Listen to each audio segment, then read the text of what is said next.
Hi ಎಲ್ಲರಿಗೂ welcome back to Sandhya's vlog. ಇವತ್ತಿನ ವಿಡಿಯೋದಲ್ಲಿ ನಾನು ಮೂಲಂಗಿ ಚಟ್ನಿ ಹೇಗೆ ಮಾಡೋದು ಅಂತ ತೋರಿಸ್ಕೊಡ್ತಾ ಇದ್ದೀನಿ. ನೋಡೋಣ ಬನ್ನಿ.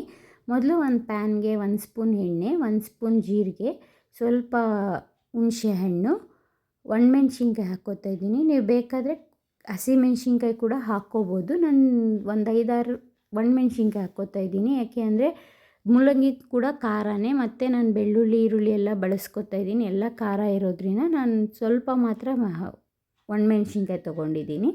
ಇವಾಗ ಒಂದು 4-5 ಎಸ್ಲು ಬೆಳ್ಳುಳ್ಳಿ ಹಾಕ್ಕೊತೀನಿ ಇದಕ್ಕೆ. ಅದನ್ನು ಹಾಕ್ಕೊಂಡು ಎಲ್ಲ ಚೆನ್ನಾಗಿ ಫ್ರೈ ಮಾಡ್ಕೋಬೇಕು. ಫ್ರೈ ಮಾಡ್ಕೊಳ್ಳುವಾಗ ಅದು ಏನಾಗುತ್ತೆ ಅಂದರೆ ಮೀಡಿಯಮ್ ಫ್ಲೇಮಲ್ಲೇ ಫ್ರೈ ಮಾಡ್ಕೊಳ್ಳಿ. ಹೈ ಫ್ಲೇಮಲ್ಲಿಟ್ಟರೆ ಏನಾಗುತ್ತೆ ಅಂದರೆ ಮೂಲಂಗಿ ಬೇಗ ಬ್ಲ್ಯಾಕ್ ಆಗೋಗುತ್ತೆ. ಅದಕ್ಕೋಸ್ಕರ ಈಗ ಕಡಲೆಪಪ್ಪು ಹಾಕ್ಕೊಳ್ಳಿ. ಕಡಲೆಪಪ್ಪು, ಕೊಬ್ಬರಿ ಹಾಕ್ಕೊಳ್ಳಿ. ಕೊಬ್ಬರಿ ಹಾಕ್ಕೊಂಡು ತುಂಬ ಫ್ರೈ ಮಾಡೋಕ್ಕೆ ಹೋಗ್ಬಿಡಿ ಹೈ ಫ್ಲೇಮಲ್ಲಿ. ಯಾಕೆಂದರೆ ಚಟ್ನಿ ಬೇಗ ಹಳ್ಸೋಗುತ್ತೆ. ಇದು ಮುದ್ದೆ ಮತ್ತು ಅನ್ನ, ಚಪಾತಿ, ದೋಸೆ ಎಲ್ಲದಕ್ಕೂ ಚೆನ್ನಾಗಿರುತ್ತೆ ಈ ಚಟ್ನಿ. ಉಪ್ಪು ನಿಮಗೆ ಎಷ್ಟು ಬೇಕೋ ರುಚಿಗೆ ಅಷ್ಟು ಹಾಕ್ಕೊಳ್ಳಿ. ಕೊತ್ತಂಬರಿ ಸೊಪ್ಪು ನೋಡಿ, ಇದೆಲ್ಲ ಹಾಕ್ಕೊಂಡು ಆರಿದ್ಮೇಲೆ ಸ್ವಲ್ಪ ನೀರು ಹಾಕ್ಕೊಂಡು ನಾನು ಗ್ರೈಂಡ್ ಮಾಡ್ಕೊತೀನಿ. ಮತ್ತು ಚಟ್ನಿಗೆ ಒಗ್ಗರಣೆ ಕೊಟ್ಕೋತಾ ಇದ್ದೀನಿ. ಒಗ್ಗರಣೆಗೆ ಎಣ್ಣೆ, ಸಾಸಿವೆ ಹಾಗೂ ಕರಿಬೇವು ಅದೆಲ್ಲ ಹಾಕ್ಕೊಂಡು ಚಟ್ನಿ ಮೇಲೆ ಹಾಕ್ಕೊಂಡು ತಿನ್ನಲು ಸಿದ್ಧ. ತುಂಬ ರುಚಿಯಾಗಿರುತ್ತೆ. ಮುದ್ದೆಗೆ ಮತ್ತು ದೋಸೆ, ಚಪಾತಿಗಂತೂ ತುಂಬ ಹೇಳಿದ್ದಂಥ ಕಾಂಬಿನೇಷನ್ ಅಂತ ಹೇಳ್ಬೋದು. ಮಾಡ್ಕೊಳ್ಳಿ, ತಿನ್ಕೊಳ್ಳಿ.